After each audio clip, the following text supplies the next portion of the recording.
to talk about the Kardashians. I don't want to talk about Ice Spice and Lotto's beef. I don't want to talk about Nicki and Cardi on Twitter.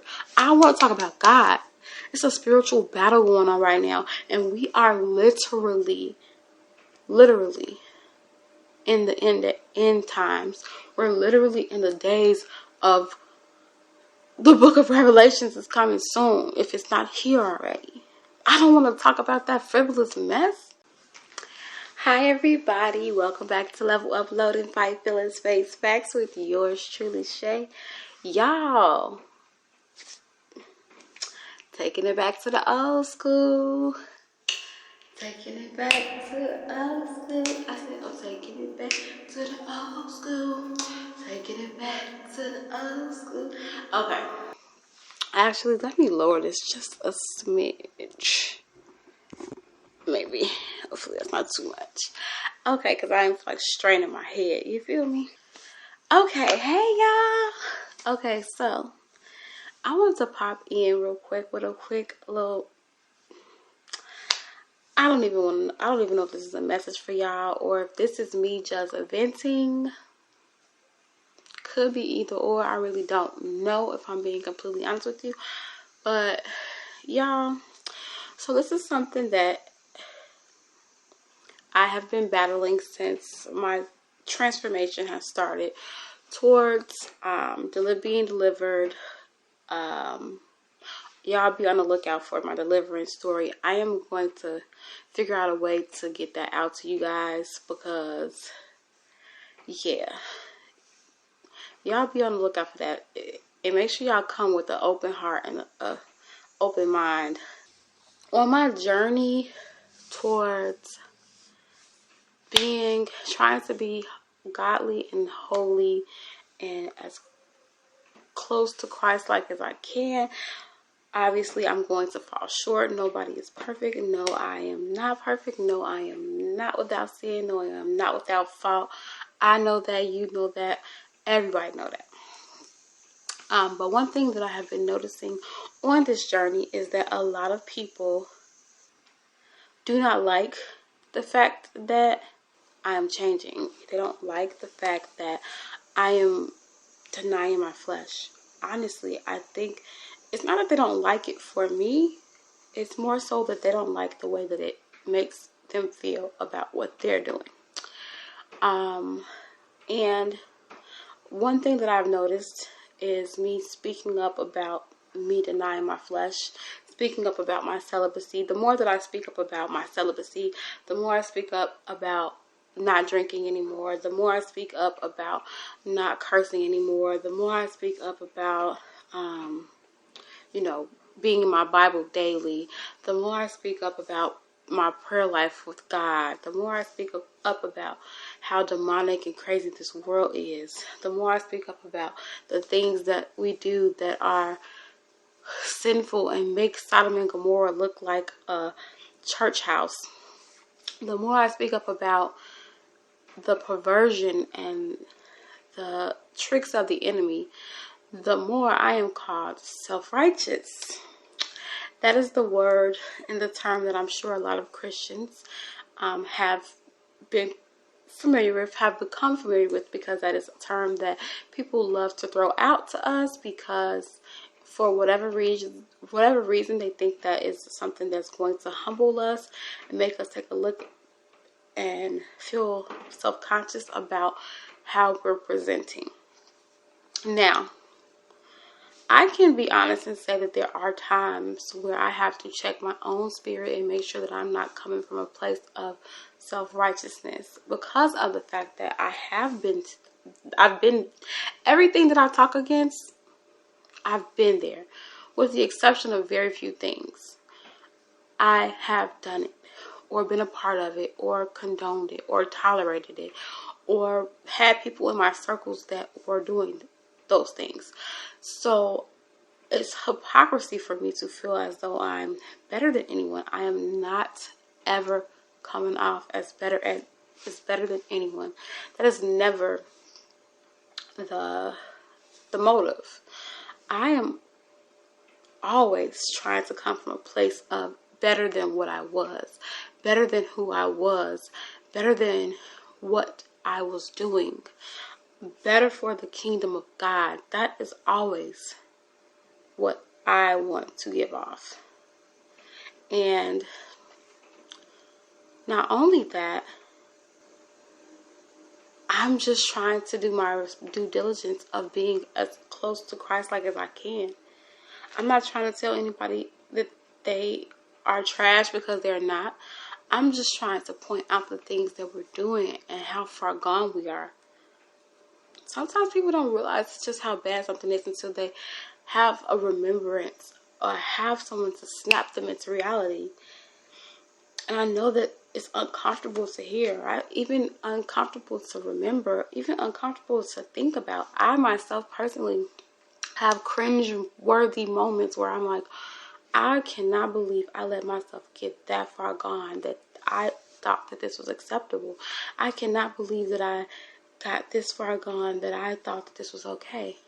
And I thought that I was still pleasing to God, pleasing to His sight, still operating in a good person, a good place. Yet I was participating in all of this wickedness. And I just had to really come to grips with the fact that I understand people don't want to hear about salvation. They want to hear about mess, gossip, things that make them feel better about what they're doing. So, yeah, you want to hear about something that's going to make you feel validated. At least I'm not doing that. Yeah, I might chill my baby mama, but at least I'm not beating her. Yeah, I might sell my body, but at least I'm not,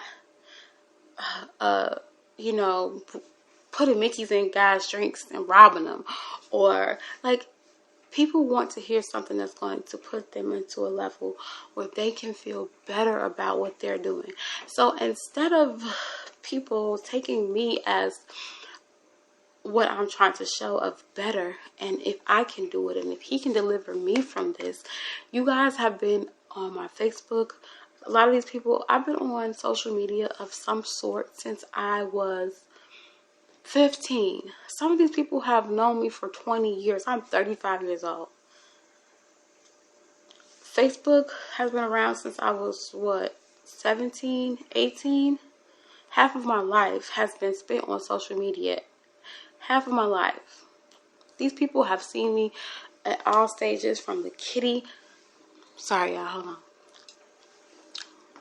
From the kitty version of me to the wild, crazy, say anything for a response, get a reaction, cursing, perverse, no filter, as in just nasty, just speaking and spewing out all type of trash that I literally still cringe about to this day.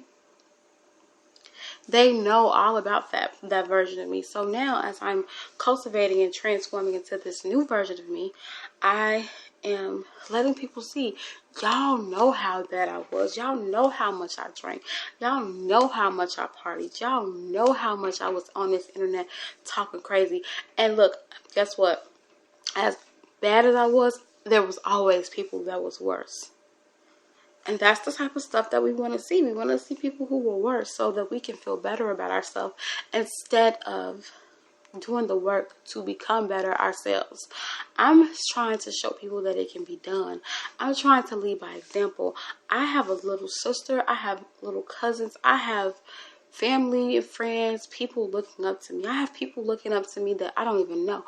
People who look up to me that don't even tell me that they look up to me. But that's always been the case with me. And sometimes they come back later, years later, or after time passed, and tell me that I was inspiration, or that they were watching. And, that's always nice, but it doesn't matter if they're watching. God is watching, and I'm trying to show up the best version of myself. No, I don't get it right every time. No, I won't get it right every time, but I am trying, and I'm trying to show you guys that it is not impossible to give up lust. It is not impossible to give up premarital sex. It is not impossible to give up masturbation. It is not impossible to give up excessive and abusive binging and drinking. It is not impossible to give up gluttony and overeating and emotional eating. It is not impossible. It is not. And if God can deliver me, he can deliver you too. So when I'm coming on any space or place and I'm giving God the glory for the things that he has done in my life, please understand that it's not about me. Please understand that I'm not trying to make it seem like I'm big dog. I want you to be inspired. I want you to say, if I seen Shay on this internet talking about she was about to take some fap naps. Like, literally, y'all, I used to say stuff like this. Like, what? If you don't know what fap is, don't look it up, okay? But I seen Shay on Facebook, you know, with a man who was not her husband, talking lustfully about him. I've seen Shay on Facebook cursing people out. I've seen Shay on Facebook going to the liquor store, getting fifths, and then having to go back to the liquor store to get another fifth, bragging about it, bragging about how much toxins, who can drink the most toxins, bragging about who can drink the most toxins. How does that make sense? If I can change, you can change. And that is what I'm trying to show you. I'm not telling you to change. I'm not telling you when to change, how to change. I'm just trying to show you that you can. And if he can do it for me, he can do it for anybody. I don't want to go too deep into the how and the why, because I do want to save that for my deliverance testimony that I am going to be putting out soon. But guys, it takes a radical encounter, just one, and your whole life can absolutely change. If you guys haven't watched the big George Foreman movie, I definitely recommend it, because it was good. And I love the fact that God got so much glory in that movie. God gets the glory for the story. And one thing I'm just really understanding now is that your transformation is only triggering to people who liked you better broken. They liked you better broken. They don't like the whole version of you. They don't like the version of you that is able to have boundaries. They don't like the version of you that is able to have discipline and self-control. They want the wild, crazy, entertaining version of you. They want a version of you that makes them feel better about what they got going on. They want the version of you that does the same thing that they do.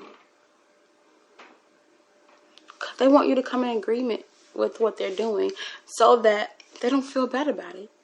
Nobody wants to come around you and they see you are flipping and turning your life around and they're not.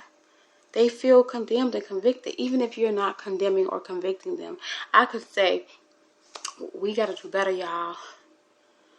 We are really dropping the ball when it comes to prayer time. And they could make it seem like, oh, Shay said we don't pray enough. She just must pray all day. I said we. I said us. I said we need to do that. I got to get better with my prayer life. I got to get more intentional with my fasting. I got to do these things. I'm including myself in the equation, and people will take it and run with it and make it, oh, Shay is condemning us. Shay is judging us. Shay is condescending and self-righteous is the things that I always get. Now, I will say, I understand that I do have a sarcastic, I'm a sarcastic person, and that can come off as condescending at times. However, what I will say is the times that I've been accused of it is the times when I'm not being it, which is the most craziest thing, because the times when I actually am being condescending, people don't even understand or get it. It's like the opposite. It's like reverse psychology. Like when I'm actually playing in your face and being sarcastic, you don't have a problem with it. But when I'm actually genuinely trying to have a conversation with you, trying to give you insight, trying to give you my thoughts, I feel like you're putting me down. I don't know if that's gaslighting from them or if we're just missing each other. I don't know. There is a time and place for sarcasm, and I'm learning that, and I do think that God is really, really working on my delivery when it comes to his messages and when it comes to talking to certain people, because everybody can't get the message the same way. So I have to learn how to get the message to whoever I'm trying to get it to in a way that's going to be beneficial for them. Some people it's beneficial to hear analogies and imagery and parables. Like today I recently just said, imagine bathing yourself, getting yourself all cleaned up, right? And then imagine you get out, you're finally clean. And then you scoop up that water and drink it. Say what? That's the most disgusting thing in the world, right?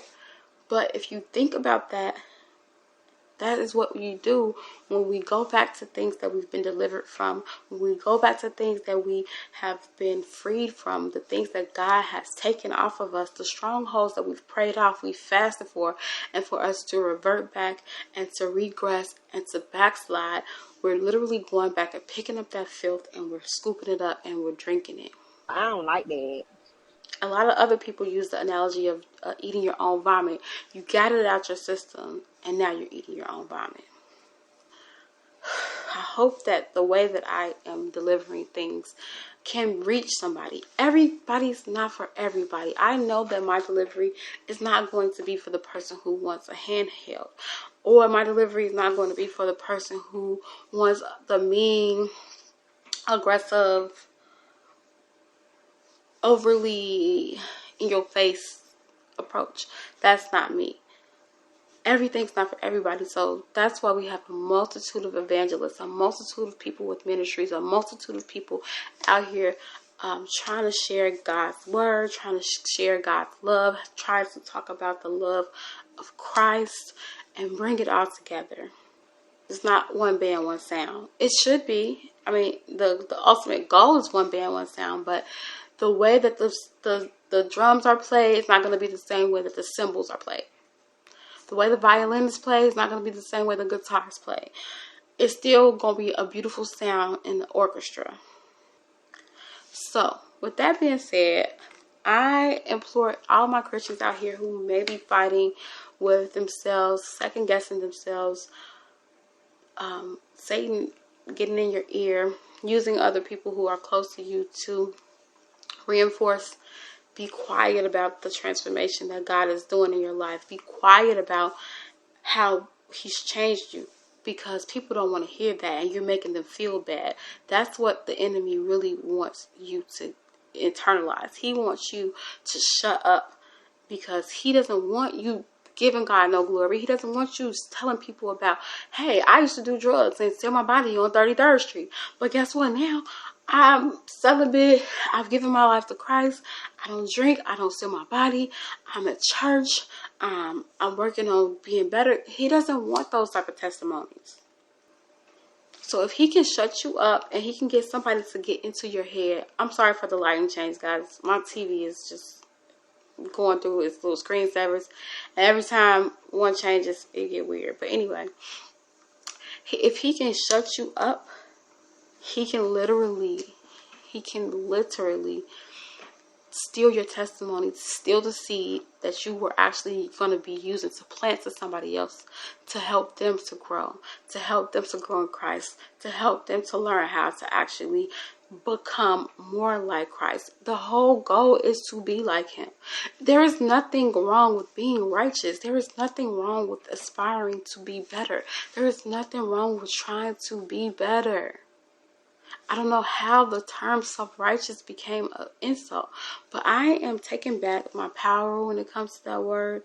I am working on being righteous. I am not self-righteous. I am just righteous. I am working on being righteous. And the closer I get, I'm taking out planks in my eyes so that I can take out splinters in my brethren. Simple as that. I don't want to have to feel bad about the fact that I am doing better. I'm not going to be quiet about God. I'm not going to be quiet about Jesus. I'm not going to be quiet about the gospel. I'm not going to be quiet about the amazing things he has done in my life, about the way he has saved me, changed me, turned me into a whole new person. People got to re-meet me.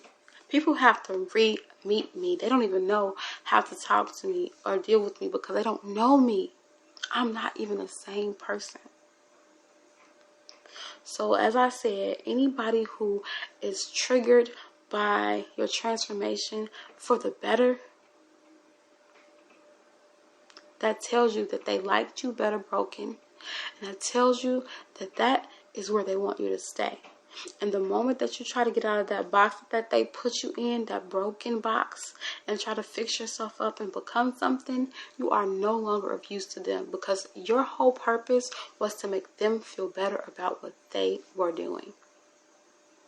You can't do that now, because you're denying your flesh, because you're not masturbating, because you're not out here smoking, drinking, partying, sleeping around. You can't make them feel better about what they're doing. You're making them feel worse. You're making them feel conviction, making them feel like they should be doing more, because they should be doing more. They should be doing better. They don't like that feeling. So guess what? You are disposable now, because you are no longer serving the purpose for which they were using you. Get some people in your life who love God, who are on fire for God, and who don't mind talking about Him. Because, baby, listen, I don't want to talk about the Kardashians. I don't want to talk about Ice Spice and Lotto's beef. I don't want to talk about Nicki and Cardi on Twitter. I want to talk about God. It's a spiritual battle going on right now, and we are literally in the end times. We're literally in the days of the book of Revelations is coming soon, if it's not here already. I don't want to talk about that frivolous mess. Like, it's way too much important stuff that I need to discover about my Lord Jesus Christ for me to be sitting here wasting my time and my energy talking about some daggone Twitter beef. Like, I'm not... Y'all, let me not get upset. I need to be around people who want to talk about what I want to talk about, which is the important things. Yes, there's balance. I do know how to talk about other things. Don't get me wrong. But I am on fire for God. I'm on fire for Christ. I'm on fire for this kingdom. And I know that a lot of people are not going to ever get on fire until something radical happens. So I just pray that you guys have a radical encounter with Him, because He is awesome and He is great and He is greatly to be praised. And if it's going to take that for you to really, truly take a look at all the things He's done for you, then I hope that He finds it in His heart to meet you in the shower, to meet you on the roadway, to give you some type of an encounter that's going to change your life. I promise you, you will never be the same. You guys see how these rappers and how these people transform their whole life out of nowhere. Like, you go from rapping about all type of craziness to, like, I just want to talk about God. I love God. I love God. You think those people are playing? Now, there's some people that just use it as a money grab. Use Christians' funds just to get, a coin. You think those people are joking? Those people are on fire because they know something. They know something. They seen something. They heard something. They experienced something. And none of the talking that I can do is going to ever give you that feeling that it is to actually be in the know. But you're never going to be in the know if you don't draw near to Him and get closer to Him and find time to carve out and be intentional about getting to know Him, just like you're intentional with keeping up with the Kardashians. And on that note, guys, I'm going to end this episode. I hope that this one was a good one for you. This was kind of a vent session for me, but also I know that there were definitely jewels dropped. So you guys having a good one. I will see you on my next episode. I love you so much.